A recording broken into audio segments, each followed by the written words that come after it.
Hello students, आप सभी का हमारे यूट्यूब चैनल में हार्दिक स्वागत है। आज के इस वीडियो में बात करने वाले हैं पीटीईटी एग्ज़ाम 2025 सेकंड काउंसलिंग के बाद अपवर्ड और मूवमेंट होगा या नहीं होगा। थर्ड काउंसलिंग शेड्यूल की भी इस वीडियो में बात की जाएगी और साथ में ही जो आपको कॉलेज अलॉट हुआ है और आपको कॉलेज समझ में नहीं आ रहा है तो किस कंडीशन में आप लोग अपना एडमिशन जो है कैंसिल करा सकते हैं, क्या प्रोसेस उसका रहने वाला है, उस पर भी बात की जाएगी। वीडियो आप लोग पूरा देखिएगा और अगर आप चैनल पर नए हैं तो चैनल को सब्सक्राइब, वीडियो को लाइक और बेल आइकन ज़रूर दबा लीजिएगा। पहला जो टॉपिक रखेंगे वो ये है कि सेकंड काउंसलिंग के दौरान जो आपको कॉलेज अलॉट हुए हैं उसमें अपवर्ड और मूवमेंट होगा या नहीं होगा। जैसा कि आप सभी को अच्छे से इस बारे में पता भी होगा कि पिछली बार फर्स्ट जो लिस्ट निकली थी उसके बाद अपवर्ड और मूवमेंट हुआ था।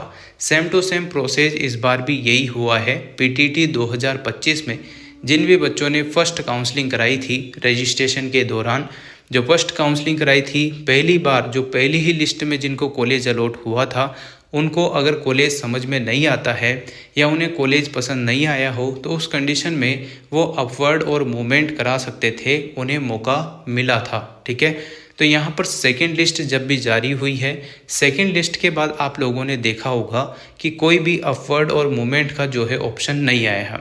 जिन बच्चों को सेकंड लिस्ट अलॉटमेंट लेटर जारी हुए हैं या सेकंड लिस्ट में जिनको कॉलेज अलॉट हुए हैं, उनके बाद उनके दिमाग में ये आ रहा होगा कि क्या अपवर्ड मूवमेंट होगा या हो सकता है। तो देखो मैं आपको क्लियर कर दूं, अगर अपवर्ड और मूवमेंट होना होता तो यहाँ पर थर्ड काउंसलिंग का शेड्यूल जारी नहीं होता।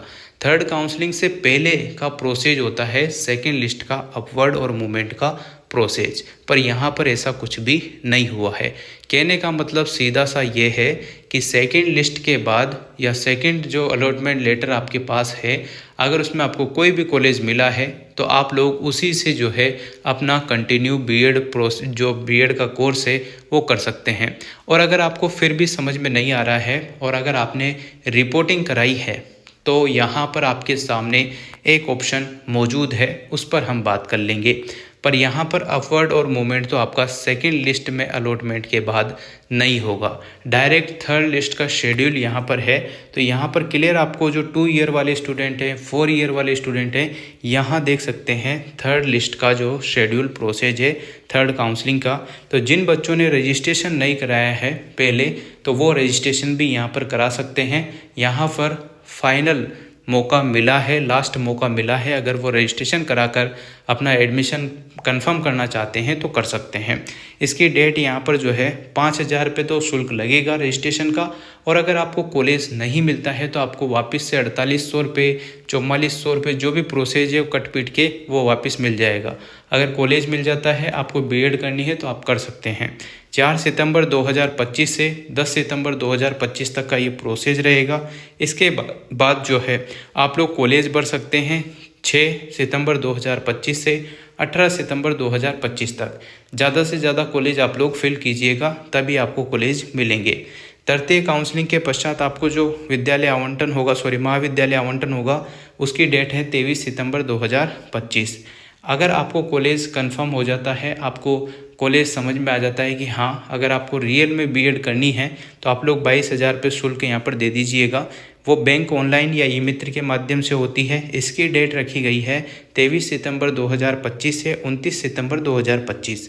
इसके बाद आप रिपोर्टिंग करा सकते हैं पर्सनली जाकर, यानी कि आपको वहाँ जाना होगा, डॉक्यूमेंट्स वगैरह लेकर जाने होंगे। पिछली वीडियो में आप लोग देख लेना, मैंने बेकायदा बता दिया है। 23 सितंबर 2025 से 3 अक्टूबर 2025 तक ये प्रोसेस रहेगा।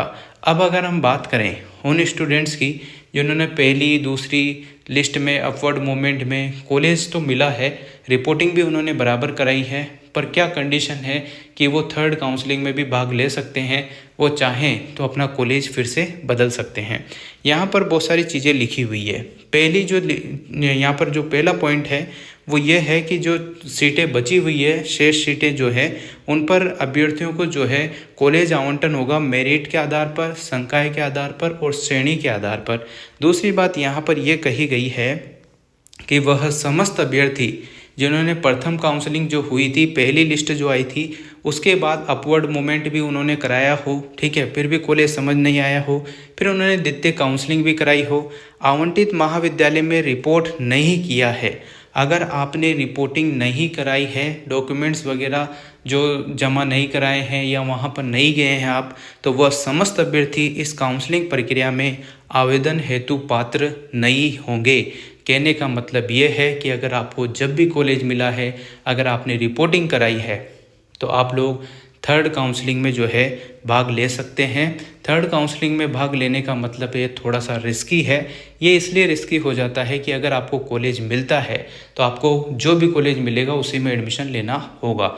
अभी जो मिला हुआ है उसको कैंसिल कर दिया जाएगा, उसको निरस्त माना जाएगा, ठीक है ना। तो ये प्रोसेस रहेगा। तीसरी काउंसलिंग में जब भी आप भाग लेते हैं तो आपको जो है नए कॉलेज भरने होंगे। जिन बच्चों ने पहले से रजिस्ट्रेशन करा रखा है, ठीक है, तो उनका तो कोई दिक्कत नहीं है। जिन्हों का रजिस्ट्रेशन नहीं हुआ है, वो जो डेट अभी मैंने बताई थी उस हिसाब से आप लोग रजिस्ट्रेशन कराकर काउंसलिंग प्रोसेस में पार्टिसिपेट कर सकते हैं। और आपको डबल से सारे कॉलेज फिर से भरने होंगे। ज़्यादा से ज़्यादा कॉलेज भरना, आपके कम मार्क्स हो या ज़्यादा मार्क्स हो, है ना। इस चक्कर में मत रहना कि मेरे तो बहुत ज़्यादा मार्क्स हैं। अगर इस चक्कर में रहते हो तो आप लोगों को कॉलेज नहीं भी मिल सकता, ठीक है। तो ये बातें आप लोग ध्यान रखेंगे। पूरी मेरिट लिस्ट जारी होगी, वो आपको पता ही चल गया है कि 23 सितंबर 2025 को आपको थर्ड काउंसलिंग में जो भी कॉलेज मिलेगा उसका पता चल जाएगा। अब हम बात करते हैं लास्ट मुद्दे पर कि एडमिशन कैंसिल कैसे कराएं। देखिएगा, अगर आपके पास ये ऑप्शन है कि मुझे अब बीएड करना ही नहीं है, मुझे कॉलेज भी मिल गया, मैंने 5,000 भी जमा करा दिए, 22,000 भी जमा करा दिए, तो पर मुझे बीएड नहीं करना है, तो उस कंडीशन में आप लोग अपना एडमिशन कैंसिल करा सकते हैं। उसके लिए आपको क्या करना है, जो भी कॉलेज आपको मिला है उस कॉलेज में वहाँ पर जाकर ऑफलाइन माध्यम में आपको एक एप्लीकेशन लिखकर अपना एडमिशन जो है निरस्त करवाना होता है। उस एडमिशन निरस्त कराने के बाद ही आप लोगों को जब भी रिफ़ंड का फॉर्म स्टार्ट हो आपको भरना होगा, तभी जाके आप लोगों को जो है फ़ीस रिफ़ंड होती है।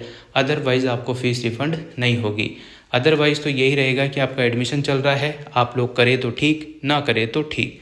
अगर आपका मन बदल चुका है, बीएड आपको नहीं करनी है किसी भी हाल में, तो फिर आप लोग जो है जिस भी कॉलेज में पढ़ रहे हैं, जिस कॉलेज में रिपोर्टिंग कराई है, उस कॉलेज में जाकर एक एप्लीकेशन लिखना, बेकायदा उसमें सारी चीज़ें मेंशन करना कि किस कारण से आप लोग एडमिशन नहीं ले रहे हैं, मुझे एडमिशन निरस्त कराना है। अगर वो कॉलेज आपका एडमिशन निरस्त कर देता है तो उस कंडीशन में आप लोगों को रिफ़ंड का मौका भी मिलेगा, उसमें आप लोग फॉर्म भर सकते हैं।